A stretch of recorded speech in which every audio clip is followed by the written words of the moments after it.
السلام علیکم ورحمۃ اللہ وبرکاتہ۔ بھائی کم سے کم میری گفتگو کے دوران آپ حضرات کیمرہ بند رکھیں، کیمرہ بند کر دے، بالکل بیٹھ جائیں، بات سنیں توجہ کے ساتھ، بیٹھ جائیے۔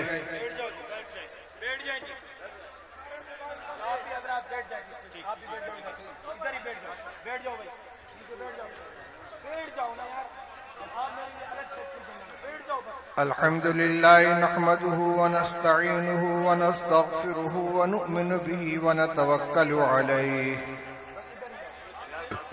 ونعوذ بالله من شرور أنفسنا ومن سيئات أعمالنا من يهده الله فلا مضل له ومن يضلله فلا هادي له ونشهد أن لا إله إلا الله وحده لا شريك له ونشهد أن سيدنا ومولانا محمدا عبده ورسوله صلى الله تبارك وتعالى عليه وعلى آله وأصحابه وبارك وسلم تسليما كثيرا كثيرا. أما بعد فقد قال النبي صلى الله عليه وسلم يوشك الأمم أن تداعى عليكم كما يتداعى الآكلة إلى قصعتها. قالوا ومن قلة نحن يومئذ يا رسول الله؟ قال بل أنتم يومئذ كثيرون ولكنكم غثاء كغثاء البحر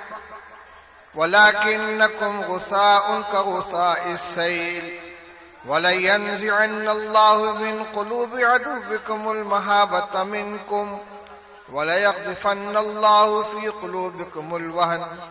قالوا وما الوهن يا رسول الله؟ قال حب الدنيا وكراهية الموت، أو كما قال رسول الله صلى الله عليه وسلم.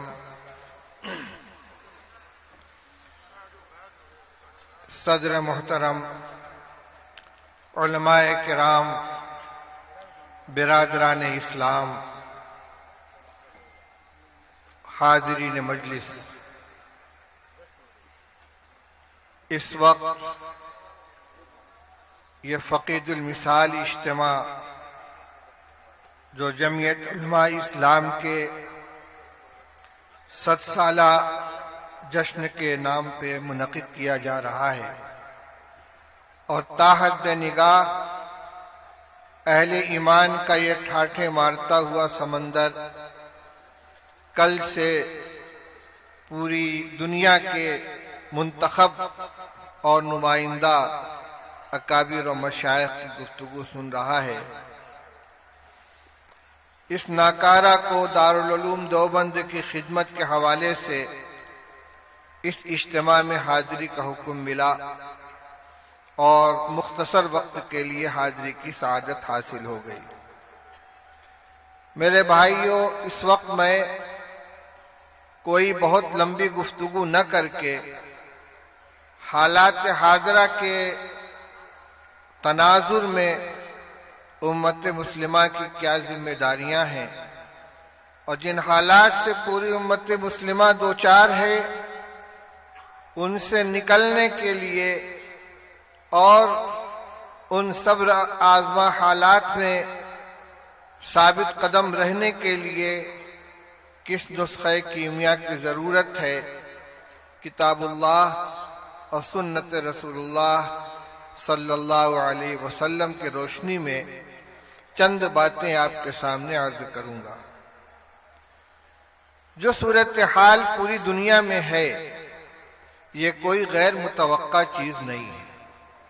حضرت نبی اکرم صلی اللہ علیہ وسلم نے بہت پہلے اس کی پیشین گوئی فرما دی تھی کہ ایک وقت ایسا آئے گا جب دنیا کی ساری قومیں مسلمانوں کے خلاف اس طرح متحد ہو جائیں گی اور اس امت کو نقصان پہنچانے کے لیے، ان کو زخ دینے کے لیے، ان کو ٹھیس پہنچانے کے لیے، بلکہ ان کا وجود ختم کرنے کے لیے اپنے باہمی نظریاتی، مذہبی، سیاسی، سماجی اختلافات کے باوجود ایک مسئلے پہ سب متفق ہو جائیں گے کہ اسلام اور مسلمانوں کے خلاف ان کا ایجنڈا ایک ہوگا۔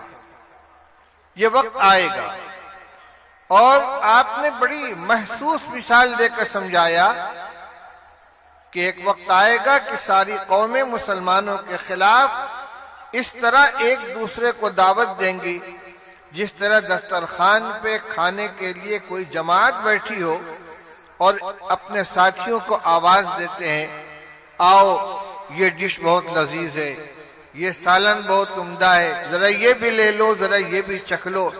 اس طرح مسلمانوں کو لقمہ تر بنانے کے لیے ساری کی ساری قومیں آپس میں ایک دوسرے کو دعوت دیں گی۔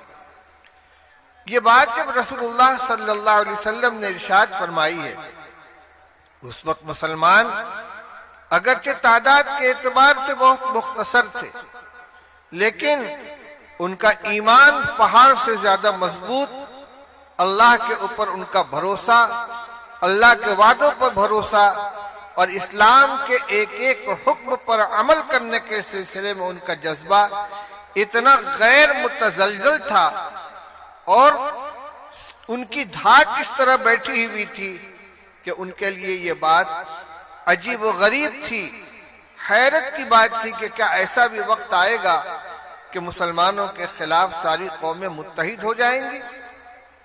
آخر اس کا سبب کیا ہوگا؟ انہوں نے خیال کیا کہ شاید مسلمان اس زمانے میں تعداد کے اعتبار سے بہت تھوڑے ہوں گے۔ تو بعض صحابہ نے پوچھا، وَمِن قِلَّةٍ نَحْنُ يَوْمَئِذٍ یا رسول اللہ، کیا اس زمانے میں ہم لوگ بہت تھوڑے ہوں گے؟ ہمارے دشمن زیادہ ہوں گے، ہم کم ہوں گے، بہت کم ہوں گے؟ رسول اللہ صلی اللہ علیہ وسلم نے ارشاد فرمایا، بل انتم یومئذ کثیرون، نہیں، تم تھوڑے نہیں ہوگے، تمہاری تعداد بہت ہوگی۔ وَلَكِنَّكُمْ غُثَاءٌ كَغُثَاءِ السَّيْلِ، لیکن تعداد کی کثرت کے باوجود تمہاری حیثیت ایسی ہوگی جیسے سیلاب کے زمانے میں پانی کی سطح پر بہنے والا کوڑا کرکٹ ہوتا ہے۔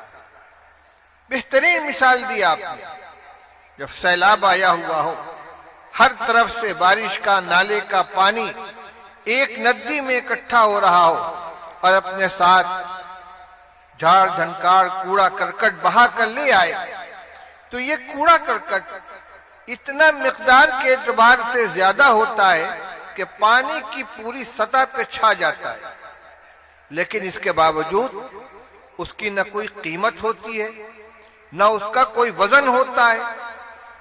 جدھر بہاؤ اس کو لے کر جائے بہتا چلا جائے، کہیں کوئی رکاوٹ آئی ٹکرا گیا، کہیں نشیب آیا نیچے گر گیا، کہیں موڑ آیا گھوم گیا، کوئی اس کو کوڑی کے بھاؤ لینے کے لیے تیار نہیں ہوتا۔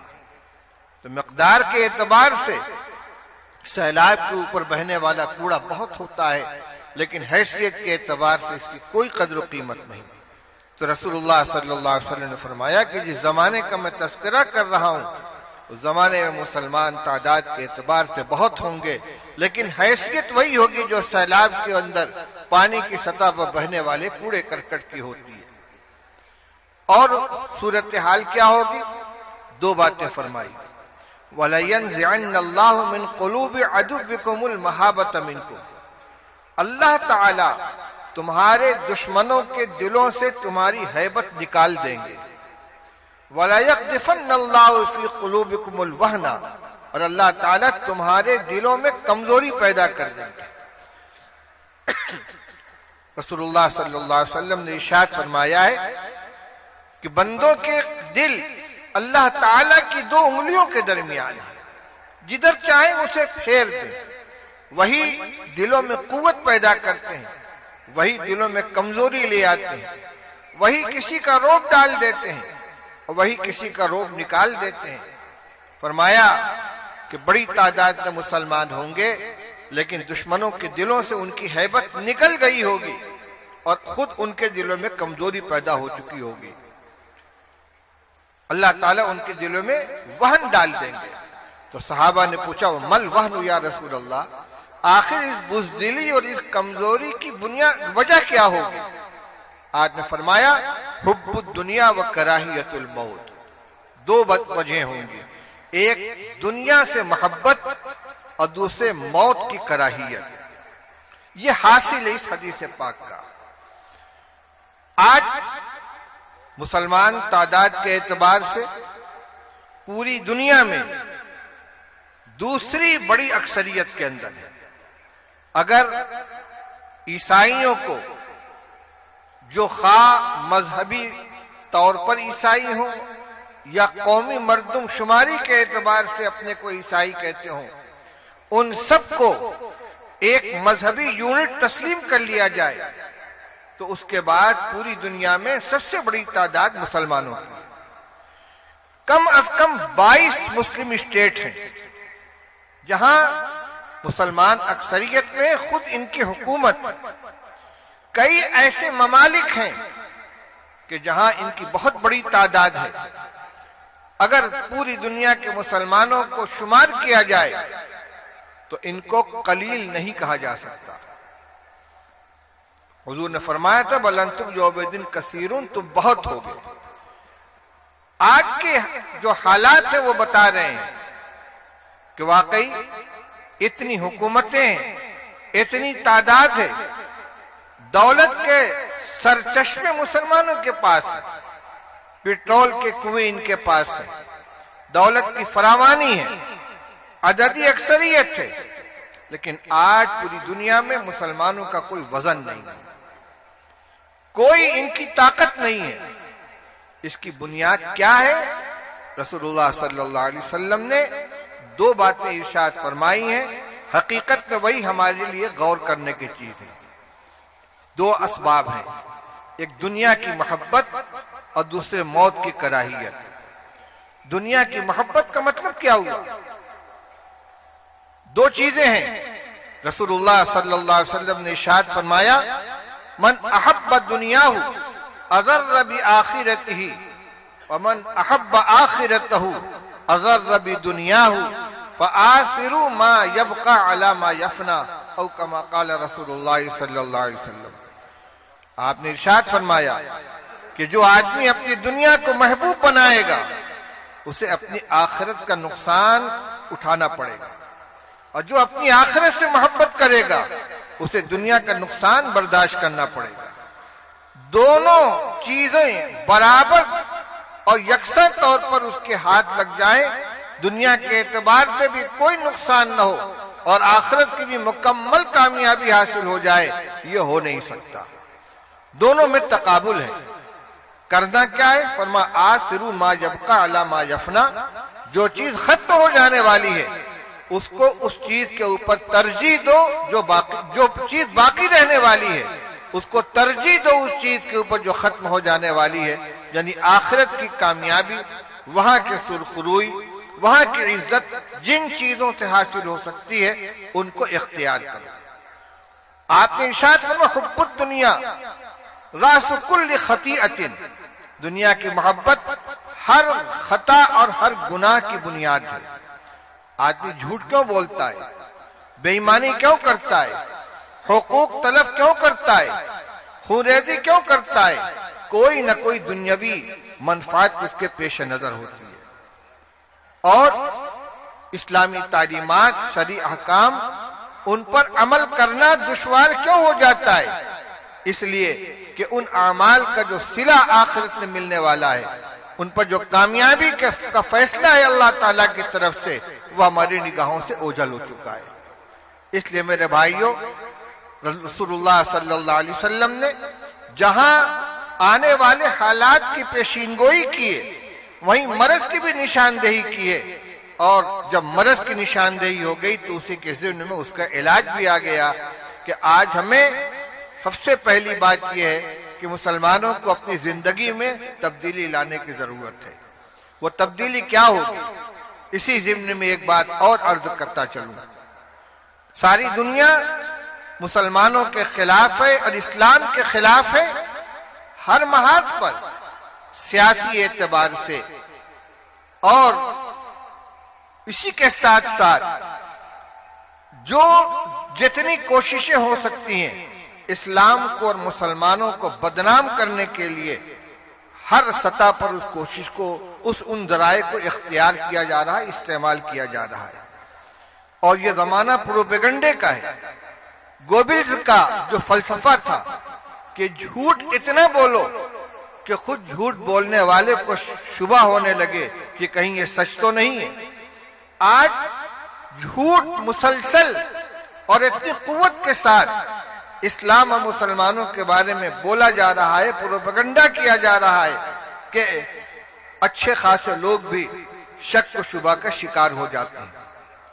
بڑی عجیب و غریب بات ہے کہ کچھ دنوں پہلے دیندار مسلمان داڑھی ٹوپی کرتا والے معزز قابل اعتماد سمجھے جاتے تھے، اور آج ماحول ایسا بنا دیا گیا ہے کہ جو دینی شکل و صورت والے داڑھی کرتا والے ہیں، دیندار لوگ ہیں، ان کو مشکوک قرار دے دیا گیا، اور جن لوگوں کو پہلے ناقابل اعتماد سمجھا جاتا تھا آج وہ قابل اعتماد ہو گئے۔ یہ نتیجہ اس پروپیگنڈے کا۔ کبھی مسلمانوں کو دہشت گرد کہا جاتا ہے، کبھی مدارس کو دہشت گردی کا اڈا کہا جاتا ہے، لیکن ہماری طرف سے اسلام کی، مدارس کی اور مسلمانوں کی صحیح تصویر پیش کرنے کی کوشش جس سطح پر ہونی چاہیے وہ نہیں ہو رہی ہے۔ مثبت جواب یہ ہے کہ ہم اپنی عملی زندگی ایسی بنائیں کہ ہمیں دیکھ کر لوگ ہم سے اسلام کو سیکھیں، ہم سے اسلام کو جانیں۔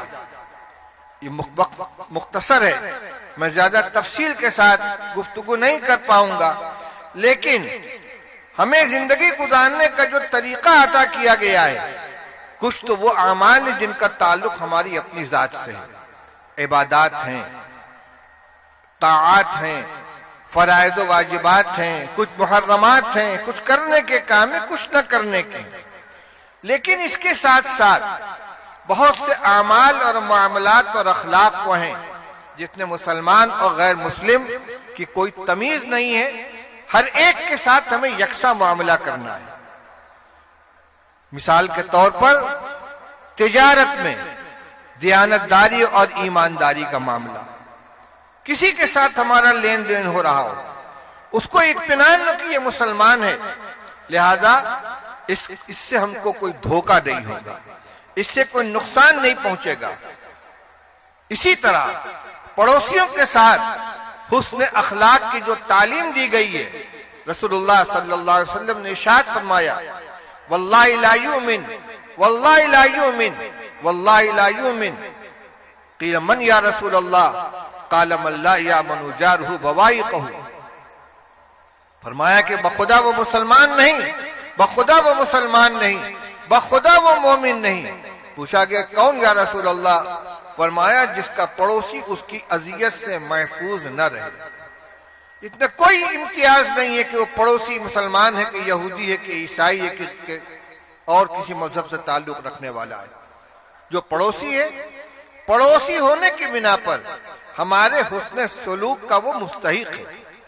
اسلام نے تو فرمایا کہ پڑوسی کی بھی مختلف قسمیں، الجار ذی القربى والجار الجنوبی والصاحب بالجنب۔ ایک پڑوسی وہ ہے کہ جو پڑوسی بھی ہے، رشتہ دار بھی ہے، ایک پڑوسی وہ ہے کہ جو صرف پڑوسی اور اجنبی ہے، اور ایک وہ شخص ہے کہ جو مستقل پڑوسی نہیں ہے، تھوڑی دیر کے لیے آپ کے پہلو کا ساتھی بن گیا ہے۔ ایک ٹرین میں آپ سفر کر رہے ہیں، آپ کی سیٹ پر آپ کے بغل میں جو شخص بیٹھا ہوا ہے، فلائٹ میں آپ سفر کر رہے ہیں، آپ کے بازو میں جو آدمی بیٹھا ہوا ہے وہ آپ کا پڑوسی ہو گیا۔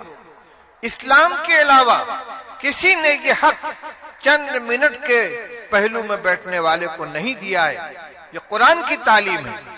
آپ یہ محسوس کریں کہ ہمارا مذہب ان کو یہ سکھلاتا ہے، اس کو یہ بات محسوس ہونی چاہیے کہ ایک اجنبی شخص کے مقابلے میں ایک دوسرے کے مقابلے میں مسلمان کے بغل میں بیٹھنے میں مجھ کو عافیت ملے گی، راحت ملے گی۔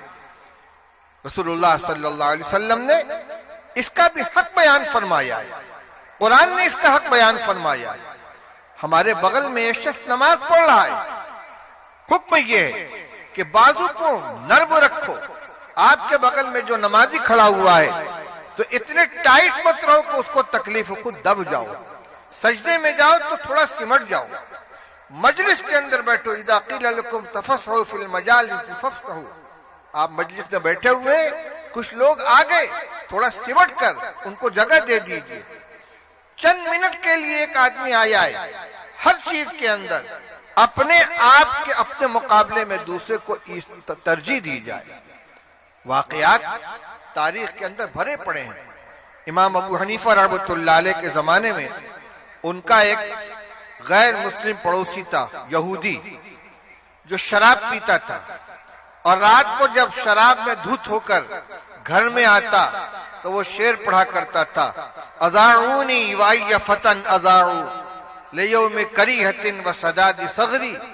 لوگوں نے مجھے کھو دیا، مجھے ضائع کر دیا، اور کیسے جوان کو ضائع کر دیا جو جنگ کے دن اور سرحدوں کی حفاظت کے موقع پر کام آ سکتا تھا۔ ایک ترنگ کے اندر پڑتا تھا، ایک مرتبہ گرفتار ہو گیا، پولیس اس کو پکڑ کے لے گئی۔ امام ابو حنیفہ رحمۃ اللہ علیہ کو خبر لگی، پڑوسی تھا، یہودی تھا، شرابی تھا، بہت نیک آدمی نہیں تھا لیکن پڑوسی تھا۔ امام صاحب تشریف لے گئے، اس کا جرمانہ ادا کیا اور اسے رہا کرا کے لے آئے اور فرمایا ما اذعناکا، تو کہتا تھا کہ لوگوں نے ہمیں ضائع کر دیا، ہم نے تمہیں ضائع نہیں کیا، دیکھو تم کو ہم چھڑا کر لے آئے۔ غالباً وہی پڑوسی یا کوئی دوسرا پڑوسی، اس نے اپنا مکان بیچنے کا ارادہ کیا اور اعلان کیا کہ میرے مکان کی قیمت 20,000 درہم ہے۔ لوگوں نے کہا تمہارے مکان کی قیمت 10,000 سے زیادہ نہیں ہے۔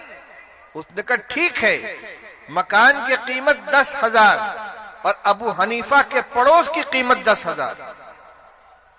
یہ مکان ابو حنیفہ کے پڑوس میں ہے، میں اس کو بیچ کر جاؤں گا تو مکان بھی چھوٹے گا، پڑوس بھی چھوٹے گا، اور جو آ کر اس مکان میں رہے گا اس کو مکان بھی ملے گا، ابو حنیفہ کا پڑوس بھی ملے گا، لہذا جتنی قیمت مکان کی رکھ رہا ہے اتنی قیمت رکھ رہا ہے امام ابو حنیفہ رحمۃ اللہ علیہ کے پڑوس میں ہونے کی۔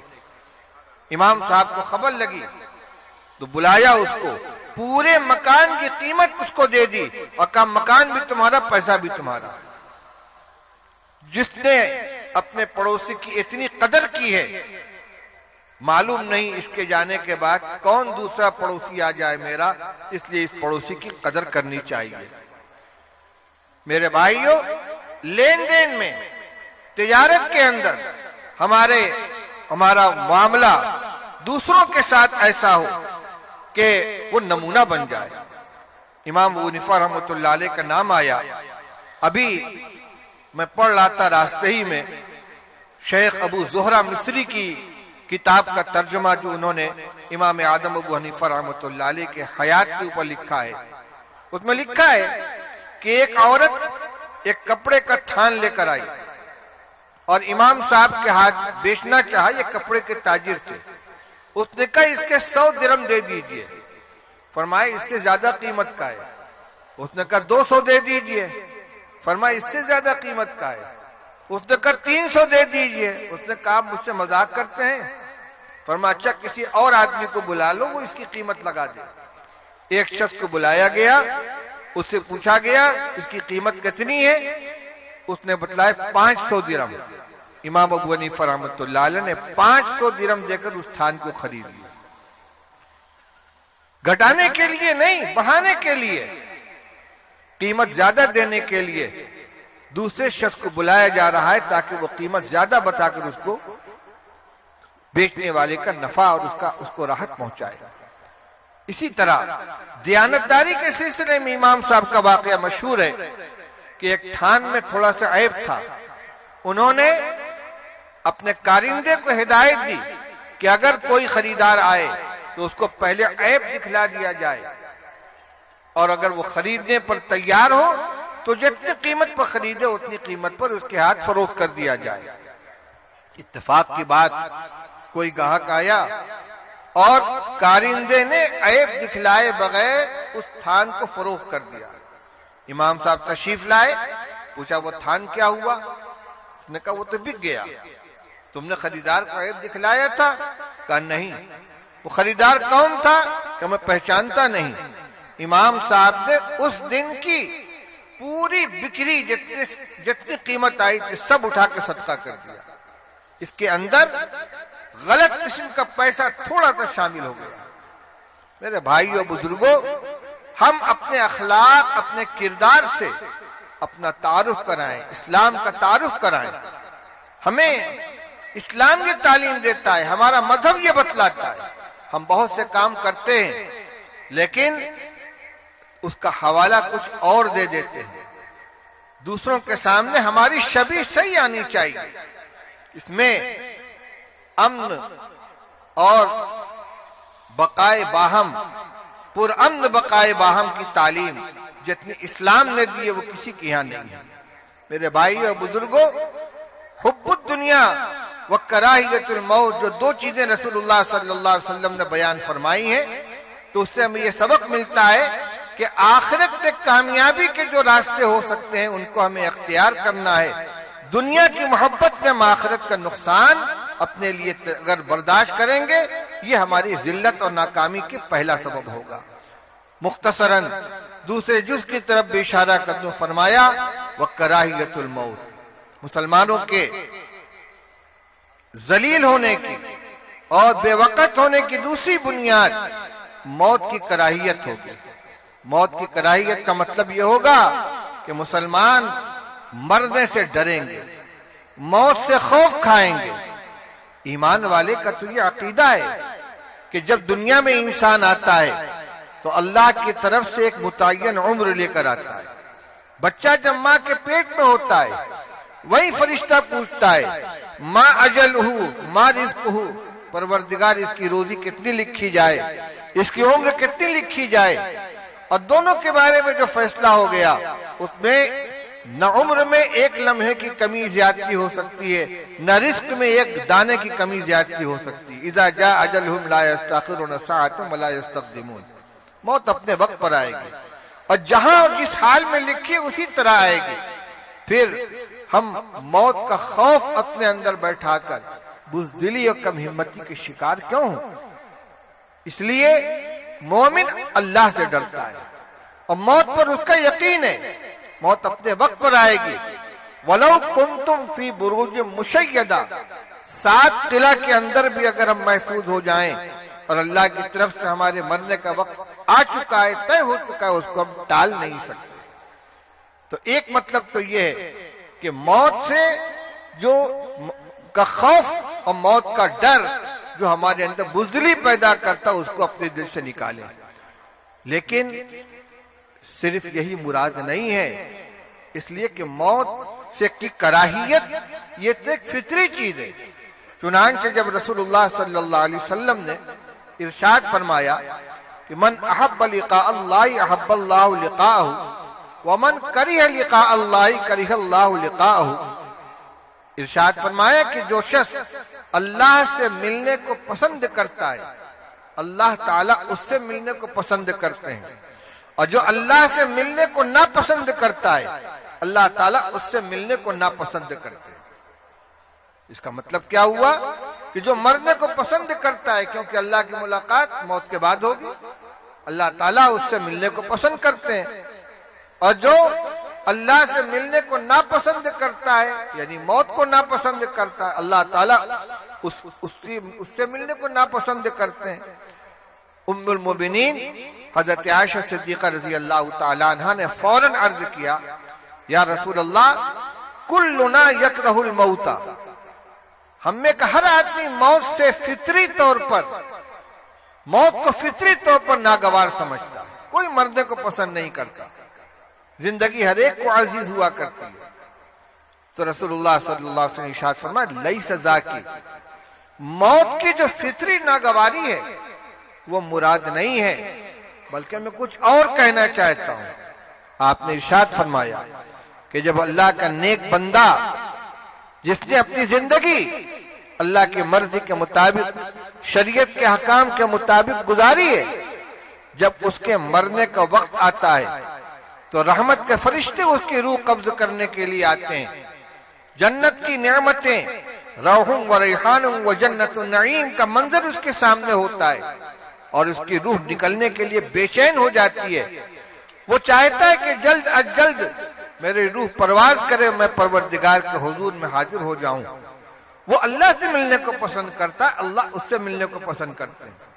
اور جو انسان فسق و فجور میں، اللہ اور اس کے رسول صلی اللہ علیہ وسلم کی مخالفت میں، بلکہ عملی بغاوت میں زندگی گزارتا ہے، جب اس کے مرنے کا وقت آتا ہے تو عذاب کے فرشتے آتے ہیں، عذاب کے ساتھ و سامان کے ساتھ، اور ان کو دیکھ کر اس کی روح بدن کے اندر پھڑپھڑاتی ہے، نکلنا نہیں چاہتی، اور وہ مرنے سے گھبراتا ہے، کیونکہ اس کے سامنے منظر ہوتا ہے کہ ادھر روح نکلی اور میں گرفتار کیا گیا، مجھے سزا ملے گی۔ یہ ہے کریہ لقاء اللہ، کہ اللہ سے ملاقات کو ناپسند کرے۔ اس کا مطلب کیا ہوا؟ زندگی ایسی گزارو کہ جب آخری وقت ہو تو شوق ہو اللہ کے پاس جانے کا، اور ایسی زندگی سے بچو کہ آخر وقت کے اندر مرنے کا خوف پیدا ہو جائے۔ شیخ سعدی رحمۃ اللہ علیہ نے مختصر لفظوں میں ایک بہت خوبصورت انداز میں یہ بات کہی ہے۔ ارشاد فرمایا، یاد داری کہ وقت زادہ نے تو ہم خندہ بدند تو گریاں، یاد داری کہ وقت زادہ نے تو ہم خندہ بدند تو گریاں، ہم چنازی کہ وقت مردنے تو ہم گریاں شوند تو خندہ۔ فرماتے ہیں یاد داری کے وقت زادہ نے تو ہم خندہ بدند تو گریاں۔ تجھے یاد ہے جب تو پیدا ہوا تھا تو سارے لوگ ہنس رہے تھے، خوشیاں منا رہے تھے، کسی کا لڑکا پیدا ہوا، کسی کا پوتا ہے، کسی کا نواسا ہے، کسی کا بھتیجا ہے، کسی کا بھانجا ہے، سب خوش ہو رہے ہیں، اور تو رو رہا تھا، تو روتا ہوا دنیا میں آیا تھا، باقی سب لوگ ہنس رہے تھے۔ فرماتے ہم چنازی، زندگی ایسی گزار کے دنیا سے جاؤ کہ وقت مردنے تو، جب تمہارے مرنے کا وقت آئے تو ہم گریاں شوند تو خندہ، سارے لوگ رو رہے ہوں، آنسو بہا رہے ہوں تیری جدائی کے اوپر، اور تو ہنستا ہوا دنیا سے جائے، کیونکہ آگے تیرا رحمت الہی تیرے استقبال کرنے والی ہے۔ اب اس روایت کی روشنی میں دیکھیں تو حب الدنیا و کراہیت الموت کا مطلب کیا ہوا؟ کہ مسلمانوں کے اندر بزدلی اور کمزوری اور بے وقتی پیدا ہونے کے دو اسباب ہوں گے، ایک تو دنیا کی محبت، دوسرے ایسی زندگی گزارنا کہ اس زندگی کے بعد جب دنیا سے جانے کا وقت ہو تو مرنے کے لیے تیار نہ ہو، خوف ہو کہ عذاب الہی میں گرفتار ہو جاؤں گا۔ اس لیے اس کی تیاری یہ ہے کہ آدمی شریعت اور سنت کے مطابق زندگی گزارنے کی کوشش کرے۔ انشاءاللہ یہی نسخہ ہے کہ جو ہر شخص اپنے طور پر اپنا سکتا ہے، اپنی جگہ پر اس کو اختیار کر سکتا ہے۔ رسول اللہ صلی اللہ علیہ وسلم نے جہاں بیماری بتلائی ہے اس کا علاج بھی بتلا دیا۔ اللہ تعالی ہم سب کو عمل کرنے کی توفیق عطا فرمائے۔ اس عظیم الشان مجمع کے ذریعے حدیث پاک کا یہ پیغام میں پوری امت تک پہنچانا چاہتا ہوں۔ اللہ تعالی ہمیں اس کی توفیق عطا فرمائے۔ وآخر دعوانا ان الحمد للہ رب العالمین۔